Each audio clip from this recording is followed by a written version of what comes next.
समांतर सिनेमांसाठी प्रसिद्ध असलेले दिग्दर्शक श्याम बेनेगल यांच्या पार्थिवावर दादर स्मशानभूमीत अंत्यसंस्कार करण्यात आले। अनेक सिनेकलाकारांनी यावेळी उपस्थिती लावली होती। श्याम बेनेगल यांचं सोमवारी वृद्धापकाळानं आणि आजारानं निधन झालं। त्यांच्या पार्थिवावर आज दादर स्मशानभूमीत अंत्यसंस्कार करण्यात आले। यावेळी सिनेसृष्टीतील विविध कलावंत, दिग्दर्शक, लेखक यांनी त्यांच्या पार्थिवाचं दर्शन घेतलं। सगळ्या मान्यवरांनी यावेळी श्याम बेनेगल यांच्या आठवणींना उजाळा दिला। I remember him as a boy when I first saw Ankur. I saw a photograph of him and Govind Nihalani and Shabana Azmi walking in the wilderness. I thought film was a very glamorous thing.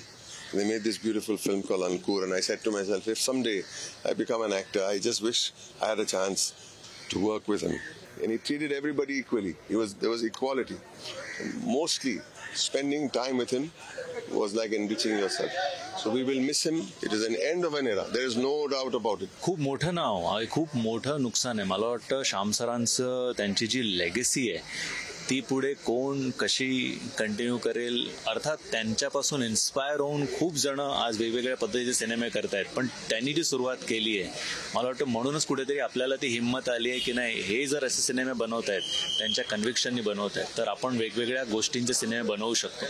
हा confidence Shyam सरांनीच सगळ्यांना दिलाय। So मला वाटतं आज हे जे नुकसान झालंय आपलं ते खूप मोठं, त्यांच्यासारखं दुसरा व्यक्ती नाही होऊ शकत। नहीं, बड़े नाम तो हर साल में एक दो जाते हैं, लेकिन ये दूसरी तरह के थे। ये बड़े काम के थे। जब से सिनेमा बनना शुरू हुआ है 100 बेस्ट डायरेक्टर्स कौन पैदा हुए, जिंदा या मुर्दा, और उसमें 2 हिंदुस्तानी डायरेक्टर्स का नाम था, सत्यजीत रे और श्याम बेनेगल। तो ये उस पाए के थे कि जिन्हें दुनिया मानती थी, जिन्हें कि सिर्फ हम ही लोग मानते हैं।